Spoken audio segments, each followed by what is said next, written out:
Your iPhone is about to ask you a question it has never asked before. Which AI do you want? Not Siri, not Apple's AI. Your choice. For the first time in 14 years, you will decide how smart your phone actually is. And this single decision changes everything about the device in your pocket. Let me tell you a story. A story about how the most valuable company in the world built an AI assistant that couldn't keep up, and what they're doing now that they've finally admitted it. In 2011, Apple introduced Siri. The idea was simple but revolutionary. Talk to your phone, and it talks back. Ask it questions. Tell it to set reminders. Have a conversation with a machine. When Steve Jobs approved Siri for the iPhone 4S, it felt like the future had arrived. And for about 2 years, it was. Siri was the most advanced voice assistant in the world. No one else had anything like it. Google was still years away from Google Assistant. Amazon hadn't even started working on Alexa. Apple was alone at the top. But then something happened. Apple got comfortable. While Apple focused on hardware, bigger screens, better cameras, faster chips, their competitors were pouring billions into artificial intelligence. Google built the most advanced search AI on the planet. Amazon turned Alexa into a smart home controller used by hundreds of millions of people. And then, in November 2022, everything changed.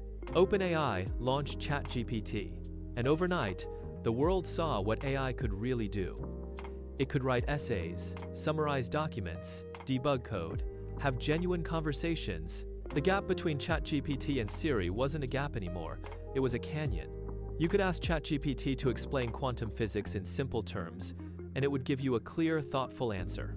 You could ask Siri the same question, and it would say, "Here's what I found on the web." That was the moment everyone realized Siri was broken. Not just behind, broken. Apple knew they had a problem. So in 2024, they launched their answer. Apple Intelligence. A suite of AI features built directly into iOS 18. The promise was everything Apple fans wanted to hear. On-device AI. Privacy first. No cloud dependency. Smart enough to compete with ChatGPT, but secure enough to keep your data on your phone. The reality was painfully different. Apple Intelligence was slow. It made factual errors. It hallucinated confidently, stating things that were completely false. Notification summaries got facts wrong about breaking news. Writing tools produced generic, uninspired text. And the features Apple promised at launch kept getting delayed month after month. By early 2026, the failure was official. Apple agreed to pay $250 million to settle claims that they had overpromised on Apple Intelligence features. $250 million. That is how badly Apple's AI failed. That's not a setback, that's a confession. And that confession led to the most important decision Apple has made since the App Store. On the 5th of May 2026, Bloomberg reported that Apple is preparing a radical shift for iOS 27. Instead of trying to build the best AI themselves, Apple will let you choose which AI powers your iPhone. They're calling the system extensions. Here is exactly how it works. You open the App Store on your iPhone. You search for AI assistants. You see options. Claude, made by Anthropic. Gemini, made by Google. ChatGPT, made by OpenAI. Maybe others, Mistral, Llama, whoever joins the platform. You download the one you want. Then you go to Settings, find the new Extensions menu, and you select it. That AI model now powers everything on your phone. Not just Siri, everything. When you ask Siri a question, it's no longer Apple's basic AI answering you. It's Claude, or Gemini, or ChatGPT, whichever you chose. The Siri interface stays the same, the animations, the voice, the visual bubble, but the brain behind it is completely different. And it goes even further. Writing tools, the feature that helps you rewrite emails and messages, will also use your chosen AI model. Image Playground, the feature that generates images, will use your chosen model. Even the notification summaries that Apple Intelligence kept getting wrong will now be powered by whichever AI you trust most. Apple is reportedly even allowing different voices for different AI models. So when Siri handles a basic request using Apple's built-in system, it sounds one way. But when Claude takes over for a complex analysis, it could sound different. Your phone will literally change its voice depending on which AI is thinking behind the screen. Think about what this means for your daily life. You wake up in the morning, your iPhone reads your notifications using AI-powered summaries. If you chose Claude, those summaries are analytical and precise. If you chose Gemini, they include real-time information from Google's search engine. Same phone, same notifications, completely different experience. You write an important email at work. You highlight the text and tap Rewrite. If ChatGPT is your extension's choice, you get creative, flowing prose. If Claude is your choice, you get structured, careful language. The tool is the same, the intelligence is different. This is unprecedented. No phone manufacturer has ever given users this level of control over the AI running their device. It's like being able to swap the engine in your car while keeping the same dashboard.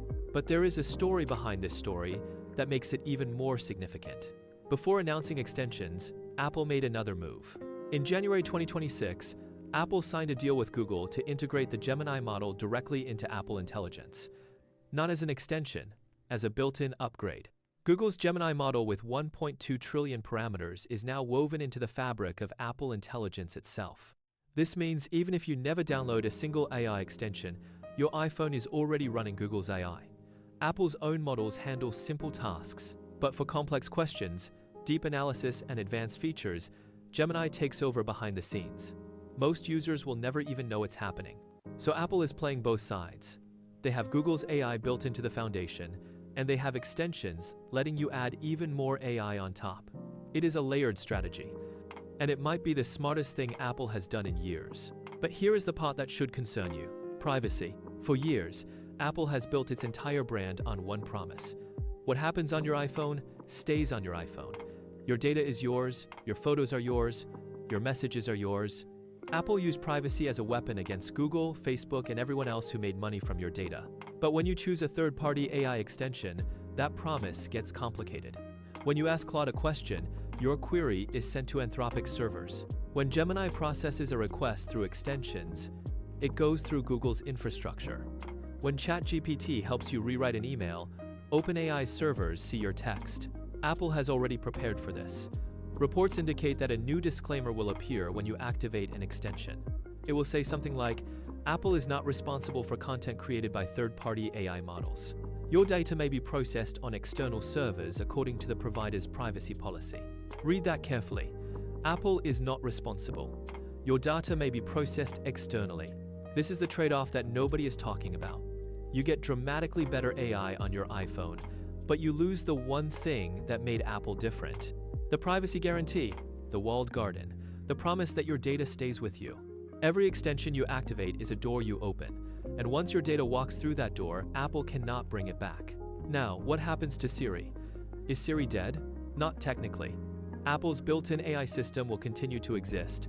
Siri will still handle basic commands, set timers, make calls, control your smart home.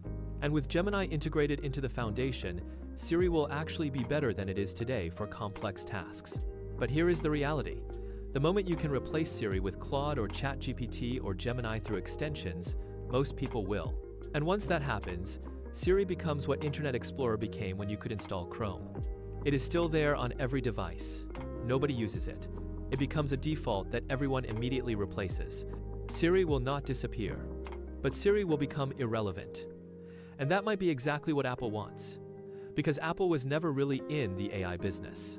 Apple is in the platform business. Think about it. In 2008, Apple did not try to build every app. They built the App Store and let millions of developers build apps for them. Apple took 30% of every sale and became the most profitable company in history. Now they are doing the same thing with AI. They built the platform extensions. They are letting Anthropic, Google, OpenAI, and others compete to power your phone. And Apple will take a cut of every subscription, every in-app purchase, every AI transaction that happens on your iPhone. Apple does not need to build the best AI. They just need to own the place where the best AI lives. This is also happening at a pivotal moment for Apple as a company. Tim Cook, the CEO who led Apple through its most profitable era, is stepping down. John Ternus, the hardware chief who oversaw Apple Silicon, is taking over. iOS 27 and the extension system will be the first major strategic test of the Ternus era. The stakes could not be higher. If AI becomes the primary way people interact with technology, and it will then the company that controls the AI platform controls the future. Apple is betting that platform is the iPhone. With extensions, they are making sure the iPhone stays at the center, even if Apple's own AI is not the best. This fall, when iOS 27 launches, you will face a choice that no iPhone user has ever faced before. You will decide which artificial intelligence powers the device you carry every day. The device that holds your photos, your messages, your memories, your work. You can stick with Apple's built-in system, enhanced by Google's Gemini. You can install Claude for precise analytical thinking, ChatGPT for creative tasks, Gemini for real-time information. You can experiment, you can switch. For the first time, the choice is genuinely yours. But remember the trade-off. Every model you activate opens a door. Your queries travel to servers you do not control. Your data passes through companies whose privacy policies are not Apple's privacy policies. The smarter your phone becomes, the more of yourself you share. The iPhone just became the most powerful AI device in the world. Not because Apple built the best artificial intelligence, but because they are letting you choose which intelligence runs your life. The question is, will you choose wisely? If you want to understand the bigger picture why the entire AI industry is restructuring right now, watch yesterday's documentary on Calvorix, where we broke down the Microsoft OpenAI breakup that started it all.